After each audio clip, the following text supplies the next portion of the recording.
Good day to you.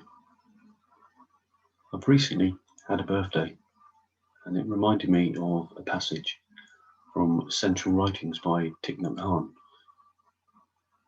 on the subject of happy continuation. I'd like to read that to you now. What is the date on which you were born? Your birth date. Before that date, did you really exist? Were you already there before you were born? Let me help you. To be born means from nothing you become something. My question is, before you were born, were you already there? Suppose a hen is about to lay an egg. Before she gives birth, do you think the egg is already there? Yes, of course. It is inside.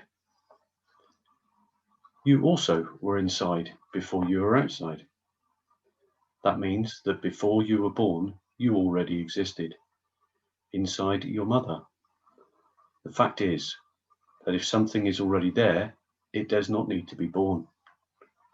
To be born means from nothing, you became something. If you're already something, what is the use of being born? So your so-called birthday is really your continuation day. The next time you celebrate, you can say, Happy Continuation Day. I think that you may have a better concept of when we were born. If we go back 9 months to the time of our conception, we have a better date to put on our birth certificate. In China and also in Vietnam, when you were born, you're already considered to be 1 year old. But the question remains, before even that date, did you exist or not? If you say yes, I think you are correct. Before your conception, you were there already. Maybe half in your father, half in your mother. Because from nothing, we can never become something.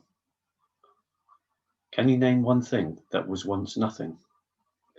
A cloud. Do you think that a cloud can be born out of nothing? Before becoming a cloud, it was water, maybe flowing as a river. It was not nothing. Do you agree?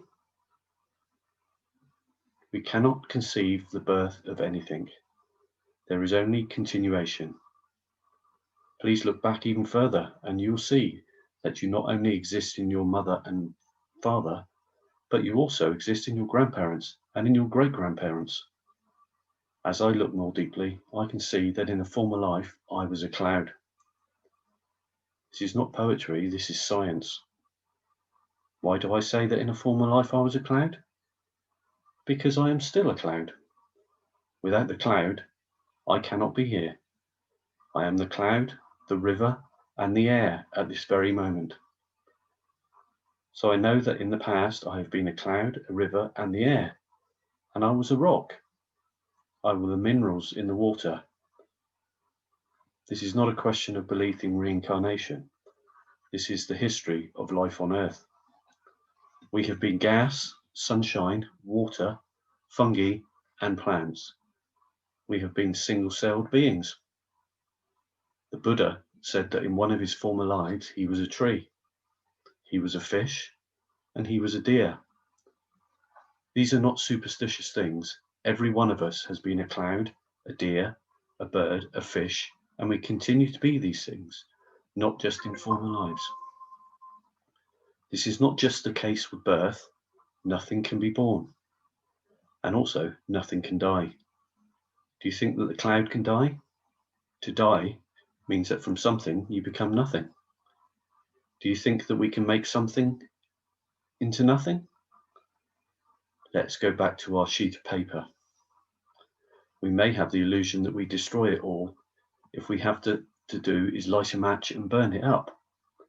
But if we burn a sheet of paper, some of it will become smoke, and the smoke will rise and continue to be. The heat that is caused by the burning paper will enter into the cosmos and penetrate other things, because the heat is the next life of the paper. Everything is like that. even you and I. We are not subject to birth and death.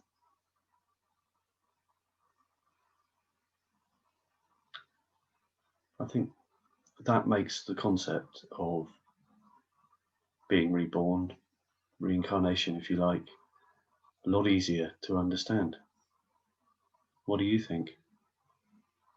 Thank you for joining me, Sangha, and until next time, have a great day, leaving you with a smile.